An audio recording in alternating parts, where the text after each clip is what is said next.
चार चवन्नी तेल में और मसाज पार्लर जेल में। अब जगह जगह लिखा होगा नमस्कार मैं अरविंद केजरीवाल, आपका मेरे मसाज पार्लर में स्वागत है। ये ओवैसी जैसे लोग हैं, ये जहां देखी तवा पर हाथ वहीं बिताई सारी रात। अरे वो भाई साहब है ना, वो हमारे कहाँ है, वही जो दारू बेचता है और वही जो शिक्षा सामग्री शिक्षा मंत्री, वही दारू मंत्री, वही दारू मंत्री, वही शिक्षा मंत्री, वही चाचा है, वही भतीजा है, वही भतीजा है, वही चाचा, और चाचा कोई है ही नहीं। कौन है मालूम है? मनीष सिसोदिया। मनीष सिसोदिया बोल रहा है कि भैया वो वहां पर इसलिए करा रहा मसाज कि उनको डॉक्टर ने कहा है। भैया कौन बीमारी का इलाज मसाज से होता है? मैं कह तो रहा हूँ बीजेपी वाले मसाज पार्लर नहीं खोलेंगे कभी। ये आम आदमी पार्टी का प्रोटोकॉल है। दारू बेचो, मसाज पार्लर खुलवाओ, तेल कंघी चटाई की दुकानें लगवाओ। देखिए दिल्ली में, हम तो ऐसे बिहार से है, यहाँ पे बहुत सुनते थे कि दिल्ली डेवलप कर रहा है, लंदन जैसा शहर बन रहा है, थाईलैंड बन गया है। जब यहाँ आए तो हमको दिख रहा है कितना लंदन जैसा शहर है। कोई ऐसा माहौल नहीं है। लव जिहाद का मैटर उठाइए, धर्म का मैटर उठाइए, डेवलपमेंट का मैटर उठाइए, कोई भी आप मुद्दा उठा लीजिए, केजरीवाल हर तरह से पीछे है। नहीं, फ्री कहाँ है? हम तो यहाँ दिल्ली में रह रहे हैं, हमको तो पूरा जो यूनिट आ रहा है हम उतना दे रहे हैं। तो कह रहे हैं 200 यूनिट हम फ्री दे रहे हैं। कहाँ, हमको तो अगर मान लीजिए 100 यूनिट भी आ रहा है उसका भी हमको पैसा देना पड़ रहा है। तो मैं चाहता हूं कि जो भी केंद्र में जिसकी भी सरकार बनेगी वही दिल्ली को टेक ओवर करेगा, मतलब कि संभालेगा। पार्क है, पार्कों में जिम है, फर्स्ट क्लास साफ सफाई है। अब मुझे ये नहीं समझ आता कि ये किसके पास है, ये एमसीडी के पास में है या ये बीजेपी के पास में है या आम आदमी के पास में है। एक वही दूसरा पार्क है जिसमें कचरा पड़ा हुआ है, वो कहते हैं ये एमसीडी के पास है, ये भाजपा। एक डीडीए के पास है, एक एमसीडी के पास है। नमस्कार, मैं हूं आपके साथ श्वेता सिंह और आप देख रहे हैं जनता तक। एमसीडी चुनाव की घोषणा हो गई है और लगातार केजरीवाल जी बड़े बड़े दावे करते नजर आ रहे हैं। तो हम आज पहुंचे हैं सीपी जनता के बीच और आइए जनता जनार्दन से ही जानते हैं कि किस तरह के दावे केजरीवाल जी कर रहे हैं, वो सच है या फिर झूठ है। जी सर, क्या नाम है? जय श्री राम, जय हिंद। मैं दिल्ली का दीपक, हर हर महादेव। देखिए पत्रकार महोदय, दावे तो उनके जायज़ हैं। भारत रत्न तो अन्ना हजारे जी की जो मुहिम चालू हुई थी वहीं से ही टीम में कुछ ऐसे लोग बने हैं जिनको भारत रत्न मिलना चाहिए। क्योंकि देखिए इस देश में अब दारू के ठेकों के बाद गली मोहल्लों में जगह जगह मसाज पार्लर खुलेंगे। अब मसाज पार्लर खुलेंगे तो जो 20 लाख लोगों को रोजगार दिया जाएगा, तो जब वहाँ पर तेल कंघी चटाई की सुविधा होगी तो वहाँ पर मसाज वाले बंदे भी तो चाहिए होंगे। तो जितने भी बेरोजगार होंगे, अगर इनकी सरकार गलती से बनती है तो उन बेरोजगारों से ये मसाज पार्लर ही चलवाएंगे और क्या करवाएंगे, ये स्पाई चलवाएंगे। और इससे एक फायदा और है, देश में लोगों को रोजगार मिलेगा क्योंकि तेल कंघी और चटाई की डिमांड भी बढ़ जाएगी। जब उसकी डिमांड बढ़ेगी तो लोगों को रोजगार भी मिलेगा। जिस तरीके से दारू पीने के बाद लोगों को रोजगार मिला है ना, प्राइवेट हॉस्पिटलों में लोगों ने लाखों करोड़ों रुपए बर्बाद कर दिए। किसी का, देखिए कोई भी धर्म का व्यक्ति हो, वो दारू पी के भंड होके मरा। आज इन्होंने पुरानी शराब नीति लागू कर दी, पहले प्राइवेट थी अब सरकारी कर दी। आप इनमें से कुछ लोगों से पूछोगे ना कि DSI का मतलब क्या होता है तो नहीं मालूम होगा। यह सरकारी ठेके कर दिए दोबारा, प्राइवेट निजीकरण करा था पहले इन्होंने। प्राइवेट 830 के आसपास थे, अब दोबारा इन्होंने 350 कर दिए लमसम। क्यों कर दिए? या तो ये पहले सही थे तो अब गलत है, और अगर अब गलत है तो पहले सही थे। सर ये तो कह रहे हैं हमसे बढ़िया विकास कोई नहीं कर सकता, भाजपा को हमसे सीखना चाहिए। हाँ बिल्कुल सीखना चाहिए। भाजपा वाले शायद नहीं सीखेंगे कि जेल के अंदर एक अपराधी जिसके ऊपर बलात्कार का केस चल रहा है, ओए होए उसका हाथ भी कितना बढ़िया होगा, उससे मैसेंजर मतलब उससे मसाज कराया जा रहा है। ये जो कैमरामैन है इनसे भी पूछो, भाई साहब आप मसाज कराओगे क्या? अरे बलात्कारी से मसाज करा रहे हो। अब आप बोलते हो उसको मालूम नहीं होगा। अरे जेल के अंदर अपराधी ही मिलेगा, जेल के अंदर कौन सा कोई ऐसा बंदा मिलेगा जो बेंचो कोई मतलब क्या नाम है, कोई वहां से कोई जो ऑस्कर अवार्ड लेकर आए हो या कोई भारत रत्न लेकर आए हो। अपराधी से, अपराधी का दर्द एक अपराधी ही समझ सकता है, वो सतेंद्र जैन बखूबी जानते हैं। अखबार पढ़ रहे हैं, बढ़िया मौज ले रहे हैं और इंतजार कर रहे हैं 4 चवन्नी तेल में, और सीधी सी बात है मसाज पार्लर जेल में। 4 चवन्नी तेल में और मसाज पार्लर जेल में। अब जगह जगह लिखा होगा नमस्कार मैं अरविंद केजरीवाल, आपका मेरे मसाज पार्लर में स्वागत है। आपका मतलब अरविंद केजरीवाल, आपका मतलब मैं, आप, वो वाला आप नहीं। अरे इतने बेकार आदमी हैं साला, इनके चक्कर में हमने आप बोलना भी छोड़ दिया है। पता है क्यों? जिसको बोलो ना हम आपसे हैं, क्या हम आपसे हैं, तो कहते हैं आप आम आदमी पार्टी वाले हो। पागल आदमी हो का है? इन्होंने तो लोगो भी छीन लिया। जैसे किसी को कोई बोले ना आप कौन से हो, बोले हम आपसे हैं। आपका मतलब, अरे आपका मतलब पाप है इनकी पार्टी। अरे अन्ना हजारे को लाओ ना इलेक्शन में। सर वो तो कह रहे हैं झूठे आरोप लगा रहे हैं हम पे, कितनी भी ईडी बिठा लो, सीबीआई बिठा लो, हमारे आरोप नहीं सच्चे हो सकते। आपके ऊपर लगे, ये भाई साहब के ऊपर लगे तिलकधारी पे, ये पीछे इतने लोग बैठे लगे, आपके घर ईडी आई, उन्हीं के घर क्यों जा रही है? वो तो कह रहे हैं कास्टिंग डायरेक्टर हैं ईडी और सीबीआई। तो सुप्रीम कोर्ट भी तो इसी देश में है ना। आप सुप्रीम कोर्ट में याचिका लगाओ, स्टे ऑर्डर लाओ, अपना बंदा बाहर कर दो। कपिल सिब्बल तो खाली बैठा है, प्रशांत भूषण भी खाली बैठा है। सुप्रीम कोर्ट जाओ ना, सुप्रीम कोर्ट क्यों नहीं जा रहे हो आप? एक बंदा चला रहा भारत जोड़ो यात्रा, वो पप्पू जोड़ो यात्रा। पहली बात तो भारत जोड़ो है ही नहीं, क्योंकि भारत तो किसी की तोड़ने की औकात ही नहीं है। उससे ये पूछो कि इलेक्शन गुजरात में है, वो साउथ में कर क्या रहा है? इलेक्शन है गुजरात में, इलेक्शन है दिल्ली में, और वो राहुल गांधी वहां कर क्या रहा है? वो तो कह रहे हैं भारत टूटा नहीं है, आपने जो हिंदू मुस्लिम के नाम पे खंड करे हैं ना भारत के, उसको जोड़ने के प्रयास कर रहे हैं हम। लगा यहाँ पर कम से कम नहीं तो 20% तो मुस्लिम खड़े होंगे जो मेरा भाषण भी सुन रहे होंगे और जाके हंसेंगे भी। रात को वीडियो देखने के बाद दिल्ली के दीपक की बहुत लोग हंसते हैं। कल एक लड़का मिलके गया, दिलशाद नाम था, उसने तो मेरे से कुछ भी नहीं बोला, मैंने भगवा गमछा पहना है। ये ओवैसी जैसे लोग हैं, ये जहाँ देखी तवा परात वहीं बिताई सारी रात। ओवैसी अभी आ नहीं रहा कई दिन से, अभी आने वाला है उसका बयान। थोड़ा रुक जाओ, थोड़ा सब्र कर लो, आएगा। थोड़ा रुक जाओ, 2-3 दिन में ओवैसी का बयान आएगा, जहर उगलेगा। जहर उगलने के बाद देखो फिर सीधी सी बात है, ना छेड़ो हमें, हम सताए हुए हैं। जब जहर उगलोगे तो जहर आपको बैक में मिलेगा भी। और भैया ईंट का जवाब पत्थर से और लोहे का जवाब जो है वो सरिये से। वो तो कह रहे हैं भाजपा को वोट लेने के लिए हिंदू मुस्लिम की राजनीति करने की क्या जरूरत पड़ जाती है, हमारी तरह काम करिए। अरे कहाँ हुए? मैं कह तो रहा हूँ, बीजेपी वाले मसाज पार्लर नहीं खोलेंगे कभी। ये आम आदमी पार्टी का प्रोटोकॉल है।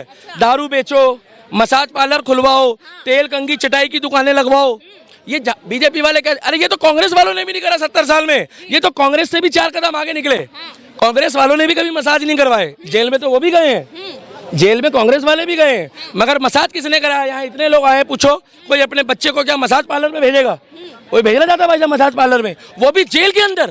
कह रहे हैं अरे वो भाई साहब है ना, वो हमारे कहाँ है, वही जो दारू बेचता है और वही जो शिक्षा सामग्री शिक्षा मंत्री, वही दारू मंत्री, वही दारू मंत्री, वही शिक्षा मंत्री, वही चाचा है, वही भतीजा है, वही भतीजा है, वही चाचा, और चाचा कोई है ही नहीं। कौन है मालूम है? मनीष सिसोदिया।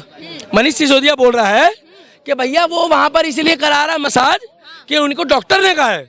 भैया कौन बीमारी का इलाज मसाज से होता है? आज तक सुना है कभी कि किसी को बुखार आया हो और उसका मसाज शुरू कर दो? मैडम कुल मिला के वो जेल में मजे ले रहे हैं अपनी जिंदगी के। वो ये दिखाना चाहते हैं कि हम ऐशो आराम की जिंदगी जीना चाहते हैं। ये वही व्यक्ति है जो कहता था कि मैं ऐशो आराम नहीं लूंगा, मैं गाड़ी नहीं लूंगा। इसको ब्लू कलर की वैगनआर दी थी एक लड़के ने, जेन्युइन बंदा था, वो गिफ्ट करी थी, उसने अपना गिफ्ट भी वापस ले लिया इसकी बेइज्जती करके। और जितने का शीला दीक्षित ने दिल्ली सरकार के पैसों से कोठी बनाई है, सीएम आवास, उतने का इसने स्विमिंग पूल बना लिया वहाँ पे। कुल मिला के विकास करती नजर नहीं आ रही है आम आदमी पार्टी। चलिए सर और लोगों से भी बात कर लेते हैं। कहाँ से हैं भैया? बिहार पटना। तो दिल्ली में आया, क्या लग रहा है, विकास हुआ है कि नहीं हुआ है? सबसे पहले तो आपके जनता तक के न्यूज़ चैनल को जय श्री राम और मेरा भगवा प्रणाम। देखिए दिल्ली में हम तो ऐसे बिहार से है, यहाँ पे बहुत सुनते थे कि दिल्ली डेवलप कर रहा है, लंदन जैसा शहर बन रहा है, थाईलैंड बन गया है। जब यहाँ आए तो हमको दिख रहा है कितना लंदन जैसा शहर है। कोई ऐसा माहौल नहीं है, बस हवा पानी बनाया गया है केजरीवाल सरकार की तरफ से, वो देखने को सबको मिल रहा है। और आप जैसे MSD चुनाव को लेकर आप सबूतों की बात कर रही थी, तो सबसे बड़ा सबूत होता है जनता जनार्दन। ठीक है, जनता आपके सामने है, आप जनता से किसी से पूछ लीजिए। अभी आप पूछिएगा तो आपको लॉजिकली आंसर एक भी आदमी नहीं देगा जो केजरीवाल के सपोर्ट में रहेगा। वो आपको बस केजरीवाल का नारा लगा के, अभी 4-5 लड़का भी आया था, नारा लगा के वो लोग भागने वाला है। कोई आपको लॉजिकली रीजन नहीं देगा।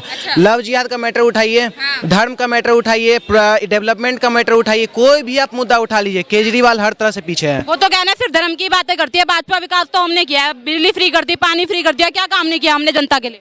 नहीं, फ्री कहाँ है? हम तो यहाँ दिल्ली में रह रहे हैं, हमको तो पूरा जो यूनिट आ रहा है हम उतना दे रहे हैं। वो तो कह रहे हैं 200 यूनिट हम फ्री दे रहे हैं। कहाँ, हमको तो अगर मान लीजिए 100 यूनिट भी आ रहा है उसका भी इनको पैसा देना पड़ रहा है। मेरे पास प्रूफ है इसका। तो फ्री कुछ नहीं है, ये सब बोले तो अंधभक्त बनाया गया यहाँ पे, जो बोलते झूठ बोल रहे हैं, वो पूरा झूठ है। तो हम यहाँ है तो देख रहे हैं ना, आप भी यहाँ रहती होंगी, आपको पता होगा, आप किसी से भी पूछ सकती हैं।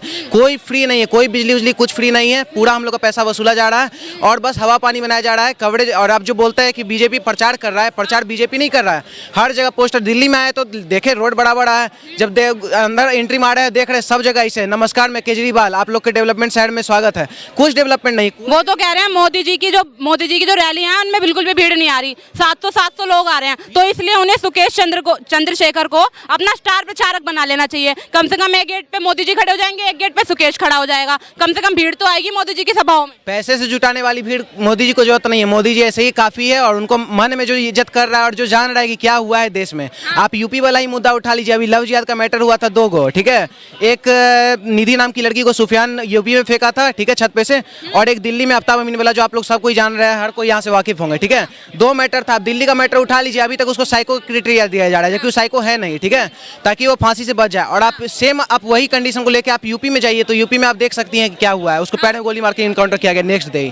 तो आप सब मैटर पे आप जाइए, आपको हर वक्त जो है बीजेपी को ही आपको सपोर्ट करने का मन करेगा। शुक्रिया भैया। क्या नाम है सर? संजय पाल। क्या लग रहा है सर, एमसीडी में विकास किया है केजरीवाल उन्होंने भी, भाजपा ने? मैडम जी, एमसीडी का तो ऐसा है कि एक एमसीडी का ये जो इलेक्शन है ना, ये बहुत बड़ी कंफ्यूजन क्रिएट करता है मेरे लिए, ठीक है। लोगों को पता होगा कि ये नाली किसके हिस्से में आती है, ये बिजली किसके हिस्से में आती है, तो ये कंफ्यूजन रहती है, तो वो इल्जाम लगाएंगे ये कूड़ा किसका है, ये जमुना किसका है। मैं ये चाहता हूँ कि जो दिल्ली है हमारा, ये भारत देश की एक राजधानी है, और राजधानी को एकदम फर्स्ट क्लास बना के रखना काम है देश का। तो मैं चाहता हूं कि जो भी केंद्र में जिसकी भी सरकार बनेगी, वही दिल्ली को टेक ओवर करेगा, मतलब कि संभालेगा। तो इसके लिए चाहे वो भारतीय जनता पार्टी की बने, चाहे वो कांग्रेस की बने, चाहे वो जो काले चोर की बने, कहने का मतलब है जो आदमी प्रधानमंत्री के पद तक पहुंच गया, तो उसको जनता ने जिता कर ही भेजा ना, तभी वो प्रधानमंत्री के पद पर पहुंचा है।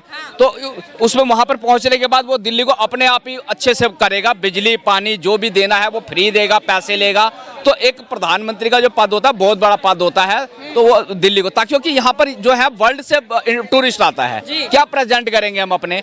प्रधानमंत्री कोई और आदमी है, ठीक है, उसने तो अपना अच्छा बाकी सारे देशों में अच्छा काम करता है। ऑपोजिशन में बैठा हुआ है कोई, ये काला चोर बैठा है, ये तुम्हारा आम आदमी वाला, ये कहता है मैंने ये कर दिया, दूसरा वाला कहता है ये तुमने नहीं किया, ये वाला मैंने किया है। सर लेकिन वो तो कह रहे हैं हमने विकास किया है, और आप ये देखिए भाजपा के पास है एमसीडी और प्रधानमंत्री भी भाजपा से ही है, लेकिन उन्होंने क्या विकास किया है? पता है ना, हर आदमी को पता है कि ये खंबा जो लगा ये बीजेपी के अंडर में। पार्क है, पार्कों में जिम है, फर्स्ट क्लास साफ सफाई है। अब मुझे ये नहीं समझ आता कि ये किसके पास है, ये एमसीडी के पास में है, या ये बीजेपी के पास में है, या आम आदमी के पास में है। एक वही दूसरा पार्क है जिसमें कचरा पड़ा हुआ है, वो कहते हैं ये एमसीडी के पास है, ये भाजपा। एक डीडीए के पास है, एक एमसीडी के पास है, अलग। तो कह रहे हैं कचरे का हाल बेहाल है, जर्जर व्यवस्था है एमसीडी में। अरे उनको बोलने दो, वो अपनी बात रखते हैं, लेकिन मेरा कहने का मतलब है कि अगर भारत का जो प्रधानमंत्री बनेगा, दिल्ली, यहाँ पर चीफ मिनिस्टर के इलेक्शन होने ही नहीं चाहिए, ना कोई एमसीडी के होने चाहिए। यहाँ पर सिर्फ जो प्रधानमंत्री बनेगा वही दिल्ली चलाएगा, और उठा के वो चाहे वो फौज के हाथ में दे दे। वो तो केजरीवाल दिल्ली छोड़ दे फिर? अरे जाए वो जहां मर्जी, पूरा भारत पड़ा है, जाए वहां पर लड़े, मना कौन कर रहा है उसको? तो कह रहे हैं हमें तो पुलिस तक नहीं दे रखी, हम कैसे काम करेंगे बताओ?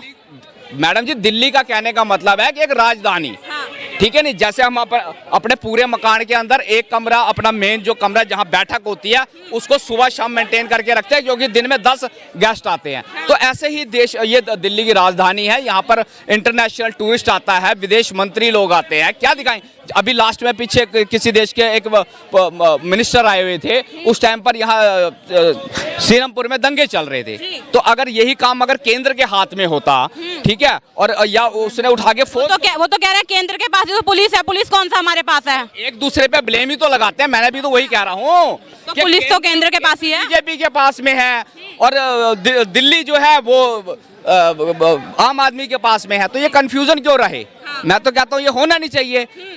अभी एक प्रधानमंत्री इलेक्शन होगा, दूसरा इलेक्शन 1 साल बाद का चीफ मिनिस्टर का आ जाएगा, तीसरा इलेक्शन एमसीडी का आ जाएगा।